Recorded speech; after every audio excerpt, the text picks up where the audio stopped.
Hi guys, मेरे YouTube channel पे आपका हार्दिक स्वागत है। गाइस, आज के इस एपिसोड नंबर 3 में, जो कि इम्प्रूव योर सेल्फ सीरीज़ के अंतर्गत आ रहा है, इसमें हम जानेंगे कि स्टूडेंट जो एक वर्ड होता है, क्या स्टूडेंट का प्रत्येक लेटर भी अपने आप में कुछ ना कुछ एक्सप्लेन करता है? तो हाँ, बिल्कुल करता है एक्सप्लेन प्रत्येक लेटर। इसमें हम समझते हैं कि और जो आज के स्टूडेंट के लिए बहुत ज़रूरी भी है, सबसे पहला आता है एस पर होता है साइन ऑफ इनोसेंस। एक स्टूडेंट है तो एटलीस्ट स्टूडेंट की तरह लगना तो चाहिए ना, तो sign of innocence. T for आता है टारगेटफुल।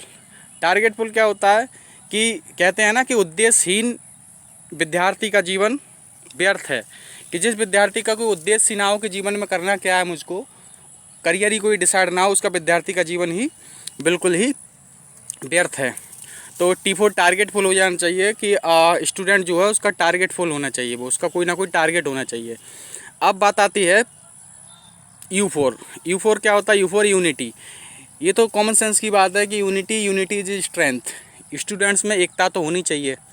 तो स्टूडेंट में STU हो गया। उसके बाद आता है डी4 क्या होता है? डिसिप्लिन। जो तुम बचपन से सुनते चले आए हैं कि डी4 क्या होता है? डिसिप्लिन, मतलब अनुशासन तो होना ही चाहिए स्टूडेंट में।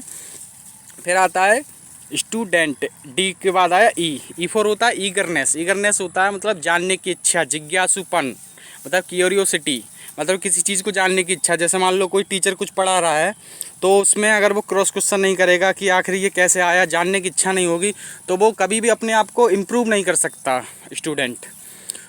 तो ईगरनेस ज़रूर होना चाहिए स्टूडेंट। तो ई के बाद क्या आ गया? एन आ गया। तो ईगरनेस हो गया, तो एन आ गया। एन का मतलब होना था नॉन स्टॉप बिफोर गोल, कि हमें अपने उद्देश्य से, जब तक हम लक्ष्य की प्राप्ति ना हो जाए उससे पहले रुकना नहीं है। हमारे आदर्श, युवाओं के आदर्श स्वामी विवेकानंद जी ने भी कहा कि उठो जागो और तब तक ना रुको जब तक कि लक्ष्य तक ना पहुंच जाओ। तो उनका भी कहने का मतलब यही है कि नॉन स्टॉप बिफोर गोल, कि हमें अपने लक्ष्य से पहले, अपने टारगेट से पहले नहीं रुकना चाहिए। उसके बाद आता है जो सबसे ज़्यादा इम्पोर्टेंट है, खासतौर से आज के स्टूडेंट के लिए, टी4 ट्रिकी का क्या मतलब होता है कि स्टूडेंट को खुद ही ट्रिकी होना चाहिए, मतलब अपने आप ही चीज़ों को याद करने के, मेमोराइज करने के तरीके आना चाहिए, अपने आप ही बनाने आने चाहिए। क्योंकि क्या होता है, आजकल का स्पर्धा का, कंपटीशन का ज़माना है। आजकल क्या है कि इस बात पर डिपेंड नहीं रहना है कि टीचर बताएगा या हमें बुक्स में कहीं लिखा मिल जाएगा, किसी नोट्स में लिखा मिल जाएगा।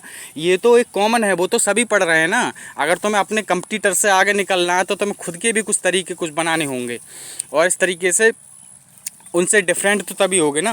तो इस तरीके से ये हो जाता है टी4 ट्रिकी। जैसे एक महाभारत का एक सीन आता है, उसमें अंतर्गत थोड़ा सा मैं शॉर्ट में बता दे रहा हूँ कि भीष्म पितामह थे, उनके गुरुजी थे परशुराम। तो परशुराम जो उनके गुरुजी थे, तो उन्होंने भी काफ़ी विद्याएं उनको सिखाई थी। लेकिन एक बार ऐसा हुआ था कि गुरु चेले में ही युद्ध होने लगा।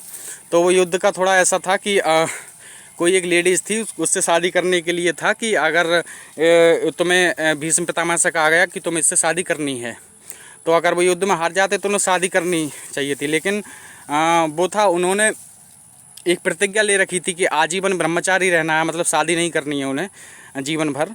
तो उन्हें क्या हुआ कि युद्ध हुआ, दोनों में स्टार्ट हुआ। तो युद्ध स्टार्ट होने के बाद क्या हुआ कि वो अपने गुरुजी पर ही भारी पड़ने लगे। तब उन्होंने गुरुजी ने रहस्य पूछा कि ये क्या हुआ। वो गुरुजी सोच रहे थे मैंने तो जितनी शिक्षाएं इसको सिखाई हैं सब कुछ सीख चुका है। तो उन्होंने बताया कि गुरुजी मैंने एक अपने तपोबल से एक विद्या अलग से भी सीखी है।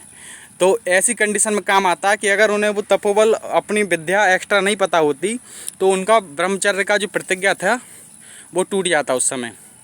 तो इस तरीके से आज के कंपटीशन का ज़माना है यहाँ वैसे भी, तो स्टूडेंट को खुद ही ट्रिकी होना चाहिए, खुद ही ट्रिक्स बनाना आना चाहिए।